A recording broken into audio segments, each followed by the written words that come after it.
부산에는 화상 치료를 전문으로 하는 병원이 두 곳이나 있습니다. 여름철에도 화상 환자들이 많다고 하는데요. 오늘 미니 인터뷰 시간에는 20년 동안 화상 전문 병원을 운영한 정철수 원장을 만나봤습니다. 김석진 기자입니다.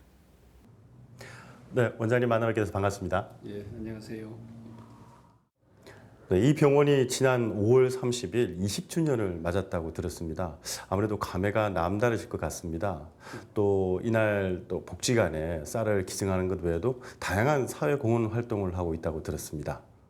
예, 20년 전에 처음에 이제 서울로 그 화상 치료를 하러 가는 이런 부산 사람들을 볼 때마다 안타깝고 그리고 그 지역에서도 할 수도 있다 이렇게 생각을 했기 때문에 20년 전에 시작을 했고 지역에서 화상병원을 해오면서 지역에 여러 가지 도움이 될 만한 일들을 갖다 매년 해오고 있었고 뭐 쌀뿐만이 아니라 여러 가지 그 지역 주민에게 도움이 되는 뭐 성금도 내고 그리고 뭐 김장이나 뭐 이런 것들 지역에 밀착된 어떤 사회 활동들을 많이 하고 있습니다. 네, 화상 전문 병원이라면 아무래도 좀 생소하게만 느껴지는 것 같습니다. 아무래도 이렇게 화상을 전문적으로 치료하는 병원이 많이 없다라는 그런 얘기인 것 같은데요. 우리나라의 그 화상병원 현황 그리고 필요성에 대해서 한 말씀 해주시죠.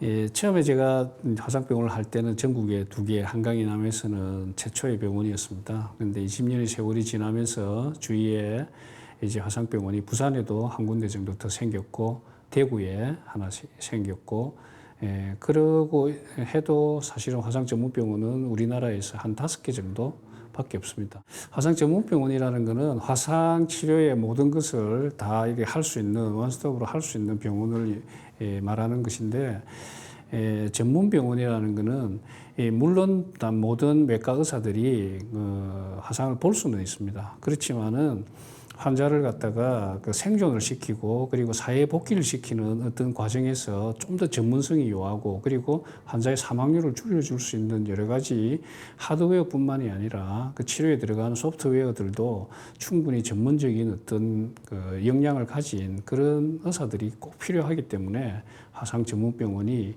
실제적으로 꼭 필요한 병원이라고 이렇게 생각이 듭니다. 네, 특히 화상이라 하면 성인들도 물론이지만 특히 자녀를 둔 부모님들은 아이가 이렇게 화상을 입었을 때 어떻게 응급 처치를 해야 되는지 잘 모르시는 경우가 많거든요. 예, 팁을 한번 주시자면요.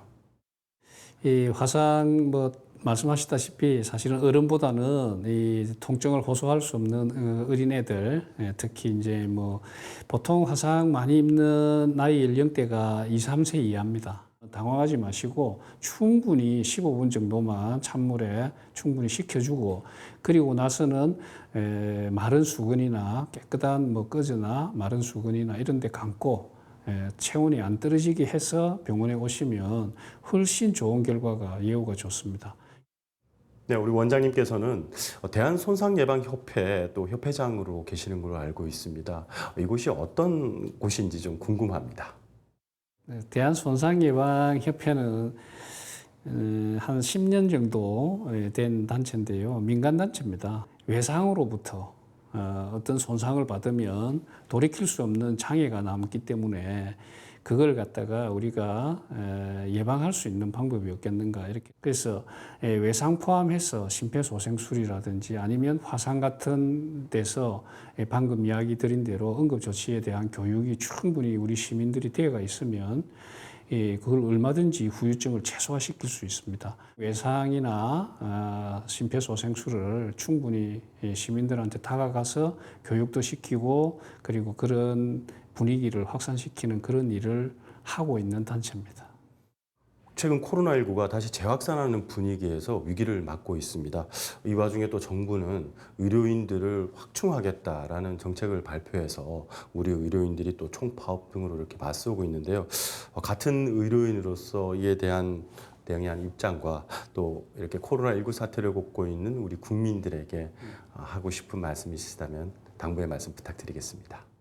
먼저 코로나19는 꼭 이제 우리나라에서 극복할 수 있습니다. 극복할 수 있고 곧 백신도 나오고 치료제도 나올 걸로 생각이 들고 지금 제일 위험한 시기고 우리가 중대한 시기이기 때문에 국민 여러분들이 단결해서 방역을 잘 하시고 지침에 잘 따르시면 곧 극복이 되지 않을까 하는 그런 조심스러운 전망도 합니다.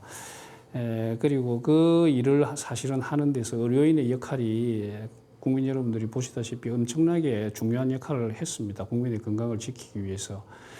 그렇게 하면 결국은 의료인들이 원하는 거, 의료인들이 힘들어하는 부분, 그리고 의료인들이 해야 되는 부분에 대한 그런 일들을 국가에서 혹은 주무부서에서 충분히 의견을 수렴하고 어떤 정책이 나왔어야 되는데 이제 그런 협의가 없이 정책이 시행되려고 하는 그 부분에 대해서 아마 서로 불협화음이 나오지 않을까 이렇게 생각을 합니다. 네, 원장님 앞으로도 많은 시민들의 건강 지킴이로 활동 부탁드리겠습니다. 오늘 좋은 말씀 고맙습니다. 예, 감사합니다.